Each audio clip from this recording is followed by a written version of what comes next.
Good afternoon. Good Morning. Good morning. Good evening. Good Why are we morning. whispering? What the fuck? I don't fucking know. It felt like the moment. Every needed time to you be a do that, we whisper. end up starting like out with like a silent shit as if we're not Well, who we are.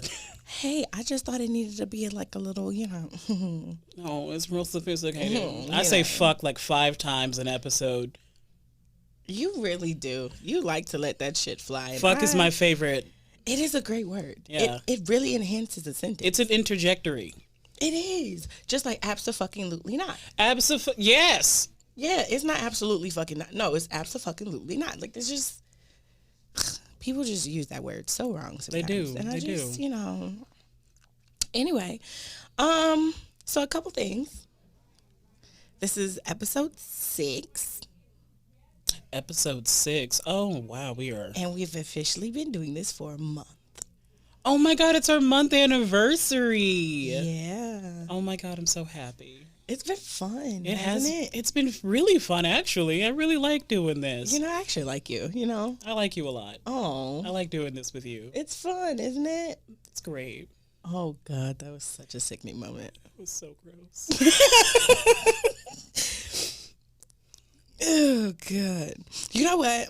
You know what I'm really excited about or really happy about? The fact that we've committed to this. Yo, Because, baby, I can't even commit to a workout plan. ditto. And we've been doing this every Saturday, recording, Saturday, releasing, Sunday. and we Release every Friday. We release every Friday, y'all. On time. On time, every time. I don't know why y'all keep asking me when y'all are going to release another one. It's been every Friday. It's every Friday. We try to keep the same time. However, Listen, my job don't like me. And so it just seemed like every Friday these kids want to kirk up. And I don't understand because it. it's Friday. Friday is fight day. First of all, no, actually it's not. It's not. It's not. Every day is fight day. When I say every day this week, we have had multiple fights a day. Oh, your kids is Baby, they wild. They wild as hell. And they give no fucks. It's been a couple of them. This little boy, he flicked out the teacher. She said, fuck you, I don't care. I said, oh. This girl walked up to me one week. She said, I don't give a fuck. Fuck this school. I want her to shoot me my one. I'm telling you, these kids give no fucks. They are crazy. Like, honestly, teenagers are probably the most terrifying thing to walk the face of the earth. First right of now. all, fuck this. Let me specify the age range. Oh, 11 to 14-year-olds. I don't know what's going on with them. These little motherfuckers is different. They know things that I don't. Why do you know that? Because they have social media. They gotta stop. We gotta stop. They have it, though. We shut it down. Shut it all down. Turn it off. They be coming to school to fight each other because somebody said something they ain't like about somebody on they Instagram, and I be like, keep that shit at home. Like Again, if you beefing at the club, then beef at the club. If you having cyber beef, keep that shit cyber. It don't really mean shit if you say it over internet. It's not even real. It's The internet's even not real. It's not real, but apparently, they gives a fucks about that. But yeah, they keeps all of us busy. And then they be coming to me talking about, hey, Miss Stevens, I think you should have this student. And then they be students that just be bad as hell because they feel like it. I feel like they're gonna grow up to be really interesting adults. Oh, you have no idea. Like,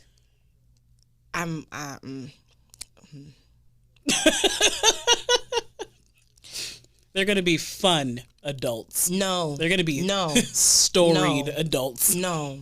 Mm-mm. You know what? Our parents was afraid for us to become adults, but the amount of afraid or feared that I am for these little motherfuckers coming up. Because one, they had to live through a pandemic. Two, they were already struggling to do basic reading, writing, arithmetic. Mm-hmm. Is, they don't give a fuck about education as they should. Like, you know how you always knew when something was written by a female versus a male. Now, you can't tell worth a damn. You talking about the handwriting? Oh, for sure. Oh, yeah. That was always a weird thing that I could always look at something and be like, that was written by male fingers. Unless you, okay, well, for whatever reason, my brother is an artiste, though. Quentin's handwriting is fucking beautiful. Always has been.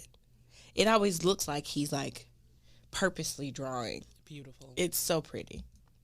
That's Even nice. when it's sloppy, it's pretty. I'm like, this is cute. That's unfair. No. The one thing about our parents, even though they was dysfunctional as hell, one thing they agreed on throughout their entire marriage was our education came first for both of us. And what was the other thing? And like our work always had to be presentable. Like we had to look presentable. Our work had to be presentable. Like anything, our speaking had to be presentable. Like we weren't allowed to use Ebonics in our household as kids. Like we were not allowed to say, I'm finna go to the store or I'm finna go to my friend's house. She was like, I'm sorry, excuse me? I'm going to go to my friend's house. Like it was full proper sentence structures in our house. Like we were not allowed to do anything slacked off, whether we were at school or not. Yeah. And that was like a consistent thing. So now, but it's so interesting because now that we grown, you've heard my mother. Dad be like, Mom got comfortable. Mom comfortable is like a whole baby. She said, y'all grown, fuck this shit. I'm finna say and do and be how I want to be. I said, oh, well, where was this woman 20 years ago? What's so funny is I used to be like afraid that she would like see the show and be like, Chanel is like that? Channy's like that? Okay, so disclaimer, she still hasn't seen it yet. Don't judge me, Mom. I mean, I did warn her that it was colorful and that, we was working on it. But I just I haven't sent it to neither parental unit. Oh. My daddy I ain't worried about. He just gonna be like, Ariel, stop cussing. I'll be like, Daddy, fuck that. I won't. No.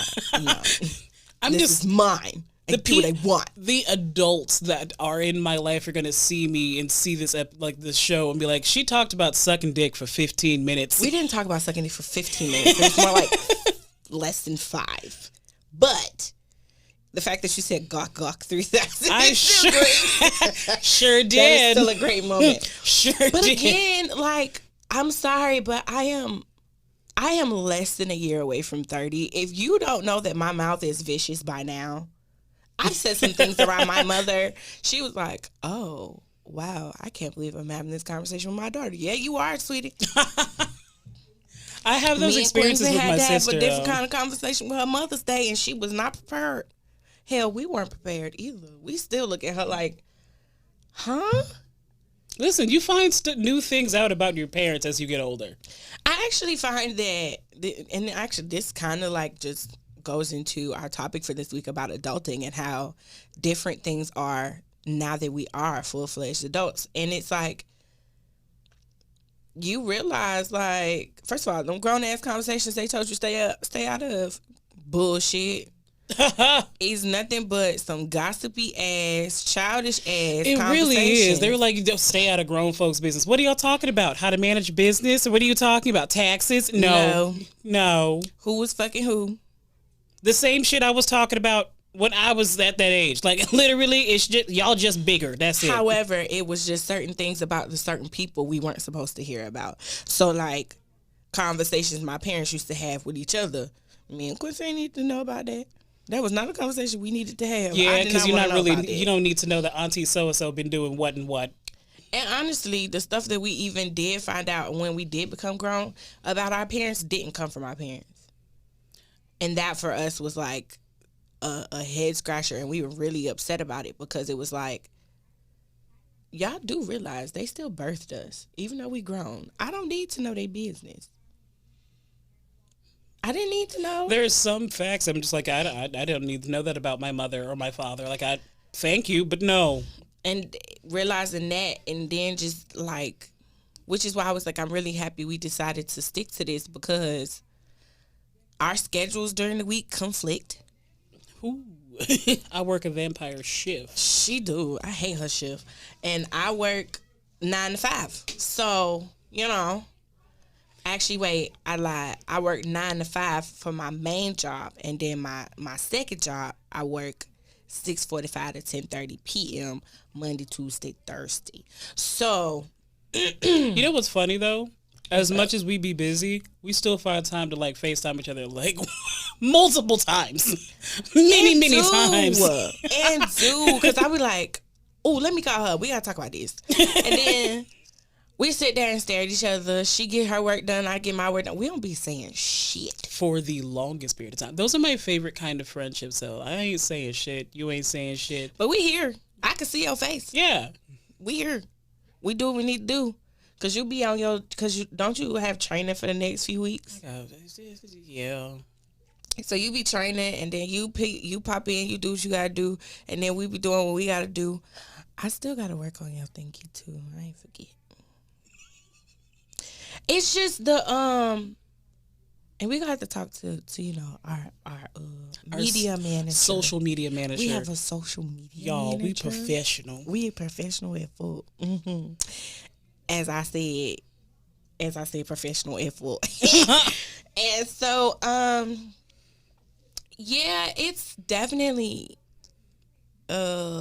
interesting. But I realized that adulting is like draining, even when it's going well. Mm-hmm. And so the reason we decided to talk about this was because, one, Jonathan McReynolds is one of my favorite gospel artists. And he's just fine, too. He's just a beautiful chocolate. Well, he's not, well, he more like a butterscotch. But he pretty, though. He is. He really and I just pretty. want to meet him. I just want to meet him and hug him and see what he smell like a little bit. That sounds creepy as fuck, but I want to know what his skincare regimen is. You know what? But anyway, him and Molly Music decided after moving on, we just gonna make some damn music together and go on tour together and then not come to Florida. The fuck? Many artists do that because Florida is ass. Touche. And also, it's hard to sell tickets in certain areas in Florida, and Florida is just stupid. So. We don't know how to act in the pandemic. And the closest they're coming to it is Atlanta, and Atlanta is just about as bad as the entire state of Florida. So I said I was just gonna stay here and be okay with that. But they have a song called Adulting, and it was just so amazing that, first of all, he made an anthem about adulting. Yeah. And the fact that when you realize that adulting is literally doing the same thing every month, every single month. You pay bills. You go to work. You do laundry. You cook. And then you start the shit all over again. Now, I don't have children that I birthed. And I praise God for it. Ooh, thank Lord. Do I want my own kids eventually? Absolutely. Do I want to be in a different headspace, heart space, economic space? Yes. And so it's like, let's talk about this because, again, I mentioned that I'll be 30 next year, right? I think I'm one of the few that is not terrified about crossing over into the 30s. I'm scared. I'm scared as hell. Why? I'm okay, so I'm gonna be honest, right? When I was in high school, I did not have a plan for past like 20 because at the time, I didn't think I was gonna live past 20. I had the plan, I was like, listen, I'm exiting this plane of Earth. I'm exiting this plane of existence at like 20. I can't do this anymore. Well, praise God, you're still here. Praise God. But here's the thing: what people don't tell you about, like that kind of like that suicidality. Right. When you don't have a plan after 20 and you make it past 20, like, what am I supposed to do at this what point? the fuck am I fucking doing? Like, okay, so like I'm existing right now, and I'm like, whoa, what is this shit? Let me clear this up for you, right? So you said you didn't have a plan past 20. Bitch, you're 26. I'm 26. I mean, yes, thank God I'm 26. I made it. But oh my God, I made it. Okay. Sorry, you turned it on. Your fault. So now that you've made it to 26, where is your heart now as far as what you want to see out of your life? I have a design or an idea of, I kind of let go of the idea of just trying to make a direct plan of what I want, because I know that in life it just doesn't happen. Right. What I ultimately want is to find not just happy, but an actual joy. Yeah. I want to be completely joyful. And I'm putting the work in that I'm doing now so that I can maintain joy and not just be able to have joy for myself, be able to be joy so openly that people feel it when they're around me. Like, my goal in life is I want to feel like a warm yellow light to people. Come on, warm yellow light? Yes. Come on. But here's the great part, though. Why do you have to be scared of that? Because you're saying you're terrified of 30. Who's to say that on the other side of 30 that warm yellow light is not you? Why not look forward to that? I think, so, this is weird because you know me, I'm not pessimistic, but I'm not optimistic either. You're a realist. Very much so. Yeah. I will say that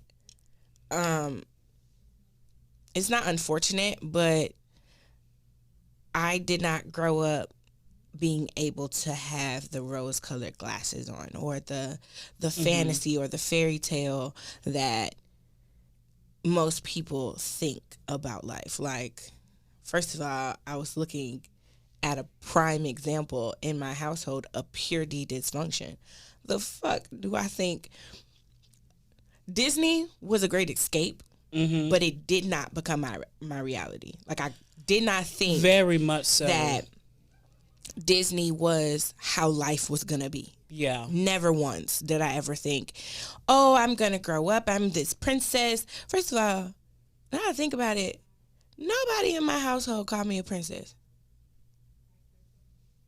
You know, like the girls in the family, they're like, oh, hey, princess, hey, dude. No, fuck that. They ain't call me that. They did not call me that. Was I named after a Disney princess? Absolutely. Sure was. True that. Do I have, was I treated like a princess? Did I get a lot of what I wanted? Absolutely. From everybody in the house. From everybody. My brother don't want to admit that he was a part of that, but it's okay. Everybody. Right. And so, I think that with 30, because, okay, my 20s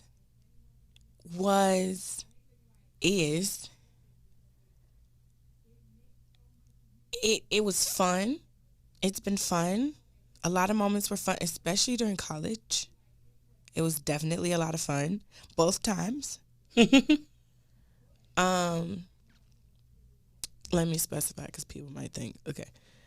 I went to undergrad at Bethune-Cookman University, Daytona Beach, Florida. Hey, y'all. Shouts to y'all. And then I went to graduate school in Washington, D.C. at the Chicago School of Professional Psychology, right? Mm-hmm. Both times were fun. I learned a lot about myself both times. I think my master's degree meant a little bit more to me than my bachelor's because I did it for me. Right. Not necessarily once you graduate high school, you go to college. Like, not because of society telling you this is the standard or this is the expectation when you graduate. it was simply because I genuinely was like, I want to do this for me. That's another thing in adulting, honestly. Is part of adulting is realizing that some of the things that you did or even are currently doing is because that's what you were instructed to do. Like the idea of after high school, you go to college, you get a degree. But then after you get the degree, what's next? You have to be a person on your own and figure it out for yourself. And people, you know what, the argument that used to make me upset with the whole argument between PWI and the HBCU was a lot of times the deterrent for Black people to go to a HBCU was, oh, you don't want to be coddled, and you don't want to be coddled, you need to go and face the real world, and da-da-da-da, as if to say being at an HBCU is not facing the real world. I'm a minority everywhere else. I don't need to go to school and figure out who the fuck I am as a minority. I didn't need that. I can't even, having gone to an HBCU. Not damn time was I coddled. There was not a time where I was coddled or had a feeling of, because in the end of the day, we have experiences with that outside of our HBCU. Mm-hmm. Where you have to still realize that it's a different world. Yes, I will say there is a different culture at HBCUs. Woo! I'm sorry, go ahead. There is a different experience at HBCUs, but it does not absolve you from the fact that in the world, you are still a minority. And if you're Black, you're probably the most hated race wherever you go. Factual. And so it's, that argument used to make me upset because I'm like, that doesn't dissolve me being a minority. It just means I have a safe space to grow, be, exist, and flourish while being in this world. And not once did they coddle us. If anything, they the ones that was the hardest on us. The main thing I was ever told at HBCU is that I always have to be twice as better. Twice as good. I'm twice as good at all times to get half of what I deserve. And you know what I realized? I thought Enter to Learn, Depart to Serve was just to Bethune-Cookman University. I didn't know how many HBCUs. A lot of programs they use that. That use that. And I was like, I thought that was just for us. I thought it was a direct quote from Bethune herself. Listen. But it is not. Dr. Mary. That lady there, if anything about being on that campus, it taught us that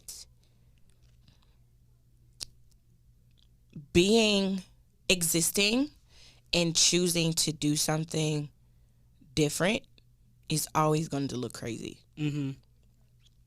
Because if you think about it, she was the late 1800s, early 1900s, with Eleanor Roosevelt as her best friend in the middle, in the height of racism. And she was invited to sit at tables. We weren't even... Tables that were unfathomable to women of her stature at that time. And for her to create a school that is still flourishing. 5 little girls. And $1.50. You would think that, like, as an adult, you can only wish and strive to do something as notable. Not even notable, but as legendary and as helpful to our people that she did. Right. And she's just one of many. And watching, like, Harriet, you realize with Harriet, all the things that she did that wasn't necessarily told. Mm-hmm. Like, yes, she was one of the engineers on the Underground Railroad, but let's take this for a second.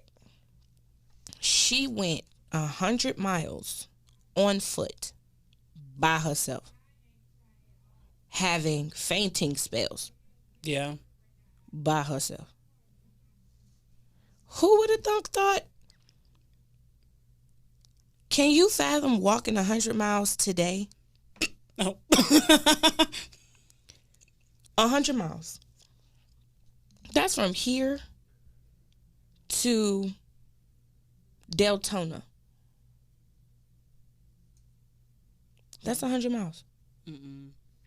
And that's what's crazy is the fact that there are so many untold stories of countless other ancestors of ours that have done amazing and great things, and they're just stories have not been told.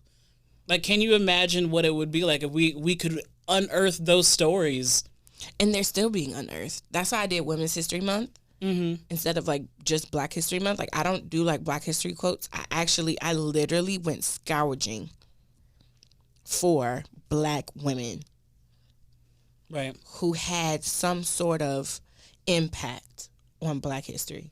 That was one of the things that my mother definitely instilled in me when I was younger. It's the untold stories, because at the end of the day, history is written by the victors, never the victims, and never the victims. Yeah, and there are so many unsung heroes, like, they just are not focused on. And my mother always wanted to shed light on all of them. Even within the music industry, where like Big Mama Thornton or Bessie, like, they had music that was literally stripped from them and whitewashed. And you never hear, okay, so I'm finna hurt some people's feelings. Majority of Elvis's catalog Stripped from Black people. was stripped from Black people. Yeah. And it's like, y'all are literally idolizing a whole man whose whole career was stolen off of Black people. Yeah. And people don't know, but people may not know, but the Dreamgirls is like, that's actually based on a true story. Mm-hmm. It ain't. It was a very common thing for that period of time. I remember this because I actually wrote my senior paper about it. Ooh. I did. Tell me more. It was a very common time, just because Black people were not protected legally when it came to their music. Right. So white people would come in and they were like, here's something, like, that's great, but we're going to change it up a little to make it more servable or digestible. And they really, honestly, they would keep the intonations, they would keep the tones, the canter, like all of it, and it would totally sound different. Just like, I got me a Cadillac. It would be that version served on a silver platter. Got me on the radios. Cadillac. Or the other thing they would do is if they did play Black people's music, it was like a specific section for like 30 minutes a day. Right. Like, you can have this little bit of Black music. That's it. And then you gotta go. And then the niggas gotta go. The niggas gotta go next. Every time. But yeah, we went all the way around different topics, but it all was around the same thing. But speaking of music, guess what time it is? It is, ain't it? It's music of the week. Music of the week, hey, hey, music of the week. Music of the week, hey, hey. Okay, so Channy, I went first last week. What you got this time? You went first last week? I did. Oh, okay. Well, this week I've been listening to Apple. Oh, wait, did you go? I don't know. It don't matter. Anyway, I've been listening to Apple Tree by Erykah Badu. That's a great one. Oh, my God. Ooh. There was one line in it that, like, it is personal power in that one sentence, and she said, I be doing me because I can't be you. First of all, Erykah Badu was well before her time. She was giving us words. You know what? That album, Baduism, is still a masterpiece. It is. And then one of my favorite songs on hers, every time I see my afro and she be all messed up, I be like, pick your afro, daddy. Because it's flat on one side. You need to pick your afro, daddy, or you'll have one side flat. Give me all of the things I need. Listen, that whole album is so good. Every time. Matter of fact, you know what? We're going to have to listen to that in the car. Yes. We're going back out to have a good time tonight. Which, thank you for getting me out the house more. Thank you. Because, bitch, I don't... Thank you for giving me a purpose throughout the week, because I'd be asleep. Baby. I'm like, sis, we got things to do, honey. You gotta get up. I honestly, doing this is fighting my depression. Hey, it's amazing. We gonna keep fighting it, because you know me. I let you have your moment. You don't let me be sad for too long. No. I probably give you 48 hours. 48 hours of being sad. And after that, it's like, all right, you get up. Sis, come on, we gotta go. We got stuff to do. Okay. This week is a little difficult for me to choose because I've been in a space. Mm-hmm. Actually, no, it's not. Just kidding. So I'm back on Brie Babineau. I'm back. Okay. However, this time it's called Jacob's Song. And the words are just simply, I won't let go until you bless me, Lord. That's it. And until you change my name till I'm no longer the same. And you know, again, me and my therapist, I love her, but I hate her. That's her job. It's her job, and I really appreciate her for it. It's just that, like, I'm tired. The thing about therapy is you think you should be done with this particular topic. You should be done processing. You should be done facing. Right. You should be done feeling. Right. But God damn it, when your body bring that shit the fuck back up, you just got to deal with it and let it do what it's supposed to do. And so she keep making me think and process and be emotional and shit. And I be like... And Ariel does not like emotion. I hate that shit, man. Like, it's so intense because I'm the type of person that I just love so hard. I love hard. And when that shit bites me back, I don't know what to do with it. Mm-hmm. And because I also have this blessing that I'm still... No, it's a blessing. And God always gives his people what they're supposed to have and get what they're supposed to get. So I get it. I understand it. But that doesn't mean I have to like it.